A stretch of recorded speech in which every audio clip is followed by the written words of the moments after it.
The 3D Array tool lets you create a 3D matrix of objects. The array can be in either a rectangular arrangement or a polar arrangement.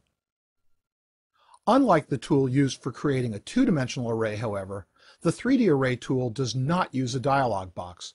All of the prompts appear on the command line, or if dynamic input is enabled, adjacent to the cursor.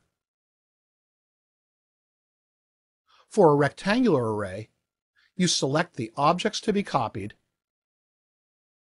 and then specify the number of rows, the number of columns, and the number of levels, and then the distance between each.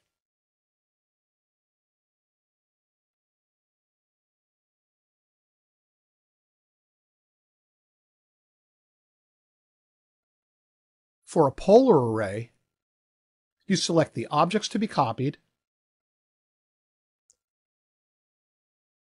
the number of copies to create, the angle subtended by the resulting array, and then specify the axis about which to array the objects.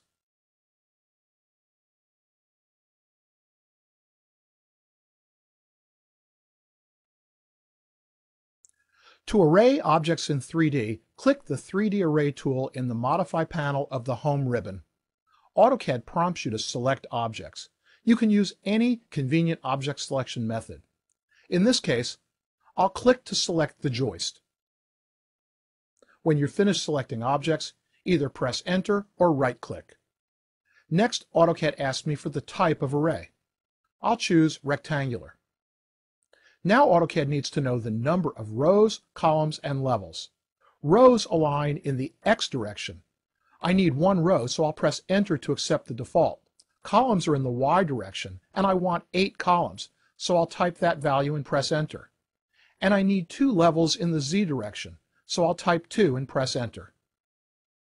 Next, AutoCAD needs to know the distance between the columns and the levels. I need the joist spaced 16 inches on center, so I'll enter a column distance of 16 and press Enter. The distance between levels is actually 8 foot 10, so I'll type in 8 feet 10 and press Enter.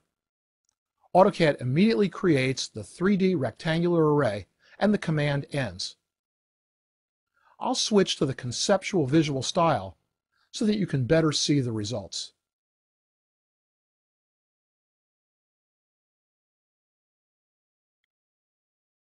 Let's look at a practical application for the 3D polar array. Again, I'll click the 3D Array tool in the Modify panel. When AutoCAD prompts me to select objects, I'll select the lug bolt and then right-click to complete my selection. For the type of array this time, I'll choose Polar. AutoCAD asks how many copies I want. I need 5 lug bolts, so I'll type 5 and press Enter. I want the bolts to fill a 360-degree angle, so I'll press Enter to accept that default value. I'll also press Enter to rotate the objects as they're arrayed. Next, AutoCAD needs to know the center point of the array.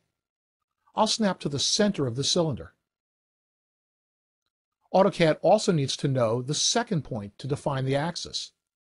Since everything is aligned to the current UCS, I can use polar tracking to select another point on the x-axis. As soon as I specify that point, AutoCAD creates the array and the command ends.